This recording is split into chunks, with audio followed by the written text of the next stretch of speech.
Oi, pessoal, estamos de volta aqui com as nossas aulas. Infelizmente, não é presencial, é online, tá? A forma é AD, mas a gente vai fazer o possível para que vocês possam compreender os nossos conteúdos.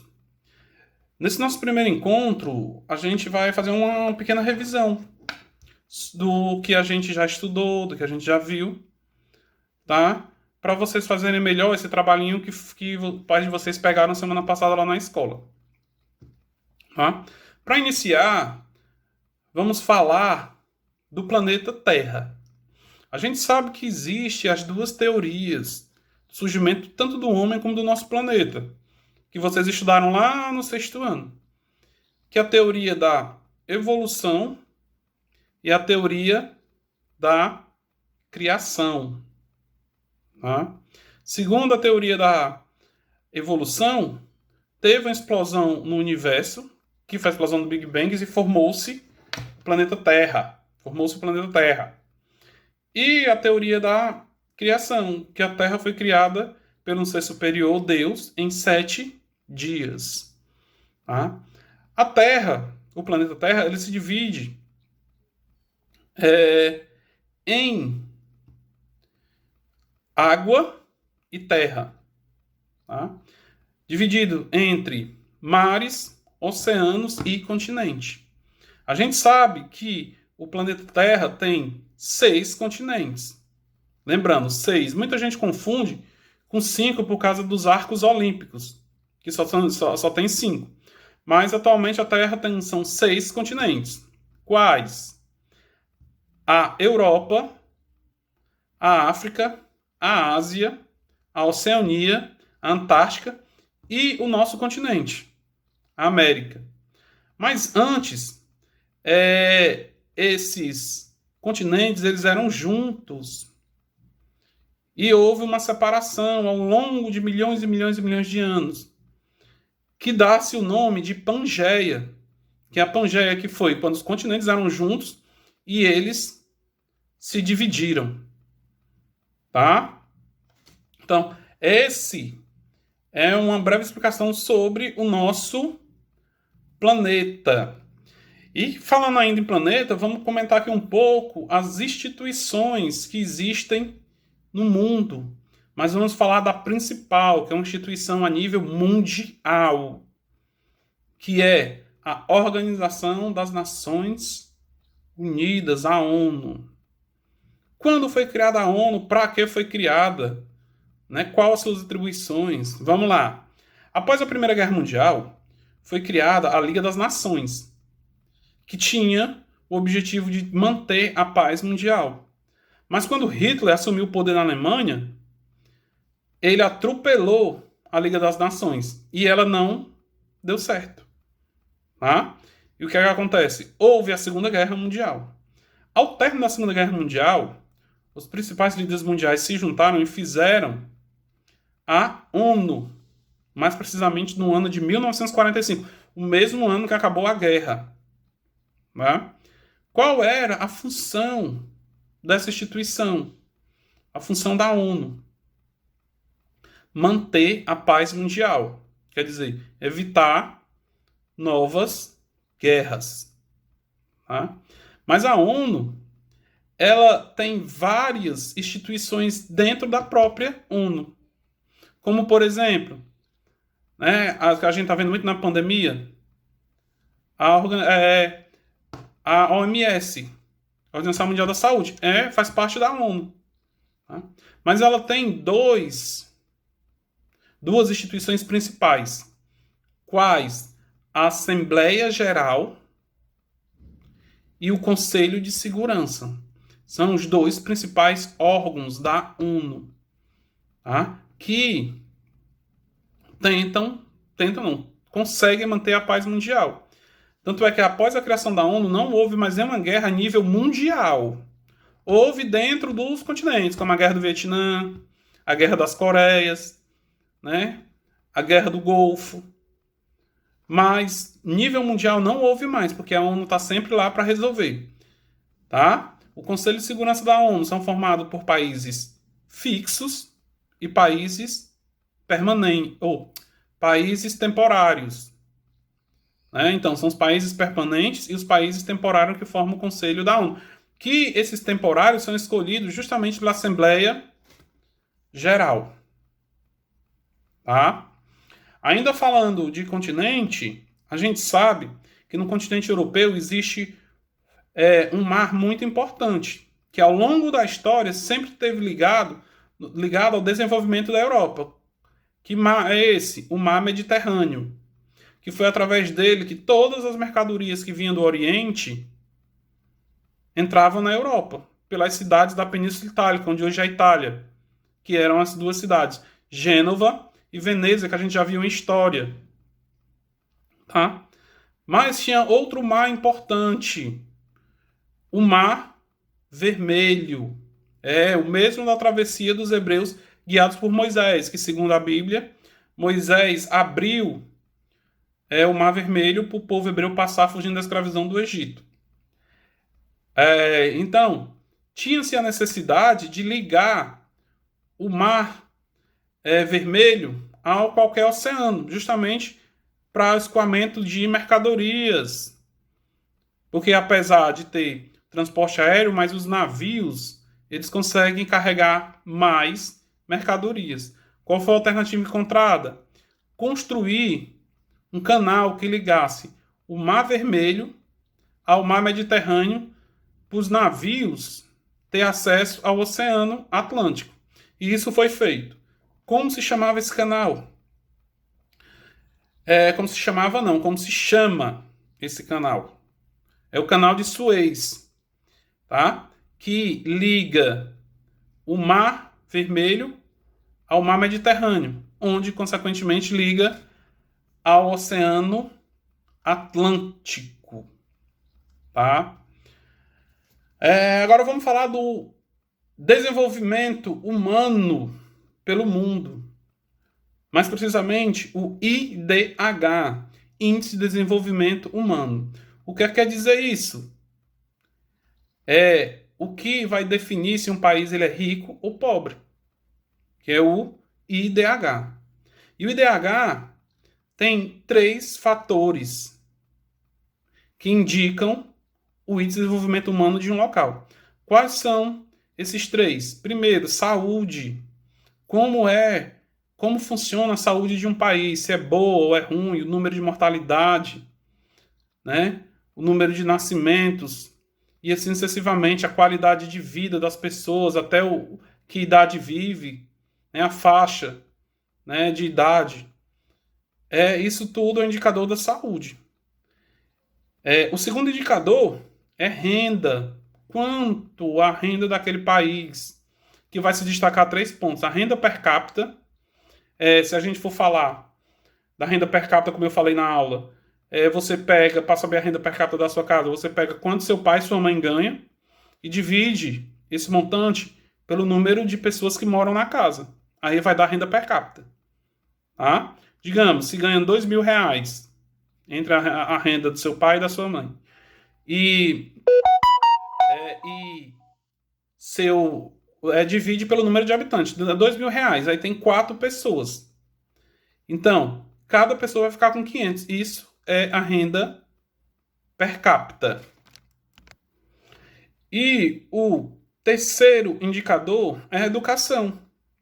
A escolaridade das pessoas. Quantos adultos têm estudo? Tá? Quantas crianças estão dentro da sala de aula?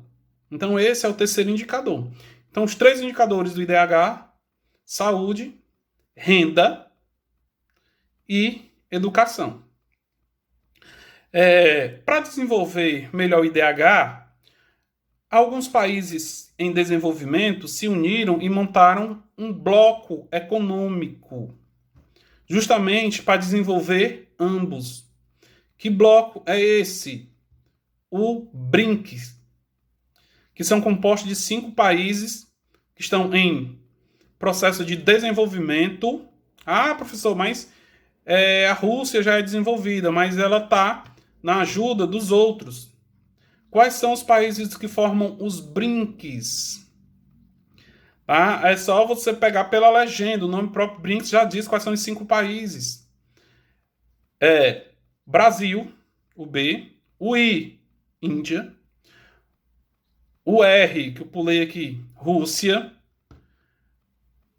E o C, África do Sul. Tá? Então, são os... Não, eu dei uma puladazinha aqui. Tá faltando o S aqui no meu aqui. Né? E quais são os países? Brasil, Rússia, Índia, China e África do Sul. Tá? O S é de Sul. Então, esses são 5 países que é para ajuda financeira. Lembre-se disso. Nada de ajuda militar. Por exemplo, caso o Brasil venha se meter numa guerra com a Venezuela, não é que a Rússia vai mandar soldados para cá. Não, ela não vai se meter. Agora, se o Brasil estiver passando uma crise e precisar de ajuda financeira, aí esses países mandam. Tá? E o mundo, segundo o IDH, o Desenvolvimento Humano, está dividido em 2 blocos. Países ricos e países pobres. Mas também essa divisão pode ser considerada entre norte e sul. Os países que compõem o lado norte são países ricos. Tanto é que se você olhar no seu livrinho aí, você vai ver Estados Unidos, todos os países da Europa, a Rússia, né, o Japão, e lá embaixo, a Austrália. E nos países que compõem o Sul, que são chamados países pobres, tem toda a América Latina, a África e um pedaço do Oriente Médio. Ah, professor, mas eu estou vendo aqui que a Austrália, ela fica no Sul, mas ela faz parte dos países do Norte, é porque ela é rica. Tá? Só lembrando, essa definição não tem nada a ver com a divisão da Terra entre Norte e Sul. Aí é para dizer os países ricos e os países pobres. Aí por isso que usa a nomenclatura. Porque se você olhar a maioria dos países ricos, eles estão no Norte. E os pobres estão no Sul. Com exceção da Austrália. Tá? Agora vamos falar aqui um pouco sobre os assuntos, ou sobre os sistemas socioeconômicos, que a gente já viu o capitalismo, né, que tudo gira em torno de dinheiro. E vimos também o socialismo, que é uma sociedade igualitária. Ninguém tem mais, mas ninguém tem menos, né? Que foi desenvolvida após a Revolução Industrial, onde os trabalhadores foram brigar por seus direitos. E a gente já viu aí o socialismo, os tipos de socialismo utópico, que é uma coisa impossível de acontecer. O socialismo real, que aconteceu na Rússia, que se tornou União Soviética. E o socialismo científico, né? Que foi criado por 2 filósofos. Quem foram eles? Karl Marx e Engels, que definiram as doutrinas do socialismo científico, tá? Onde defenderam as ideias da massa trabalhadora no poder, tá? Vimos também sobre a Guerra Fria, que foi um confronto ideológico iniciado logo após a Segunda Guerra Mundial entre Estados Unidos e União Soviética. Então, a Guerra Fria foi protagonizada por esses 2 países. Tá? Um capitalista, os Estados Unidos capitalista, e a União Soviética socialista, que era atrelado ao comunismo. Mas isso a gente vai ver melhor ano que vem no nono ano, em História. Tá? Aí surgiu também a globalização. O que é globalização? Lembre-se da palavrinha integração. O mundo se integrando, tá? Que proporciona a gente absorver culturas de outros continentes, como, por exemplo, citei até na sala, o SANA, que é um evento de cultura asiática que está presente aqui no nosso país, né? Então, isso é globalização. Né? A própria internet, uma coisa que acontece lá na Ásia, de repente que a gente fica sabendo logo, rapidinho, é globalização. Ah, mas quando surgiu essa globalização? Globalização surgiu a partir das grandes navegações, quando começou a expansão comercial.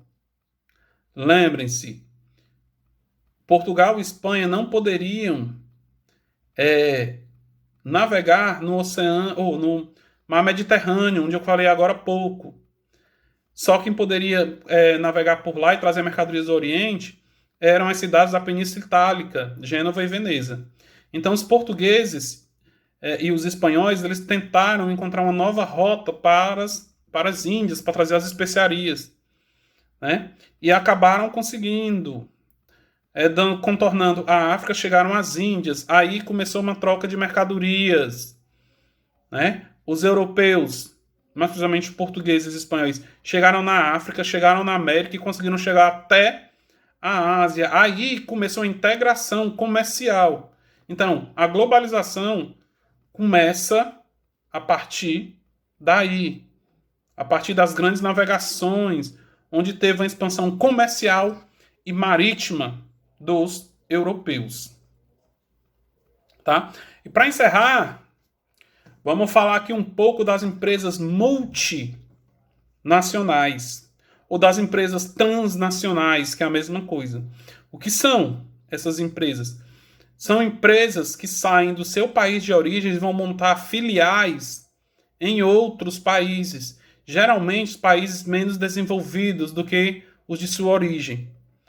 O que são exemplos de empresas multinacionais? Vamos falar dela, da Coca-Cola, né? Que tem sede nos Estados Unidos, mas está em todo o mundo.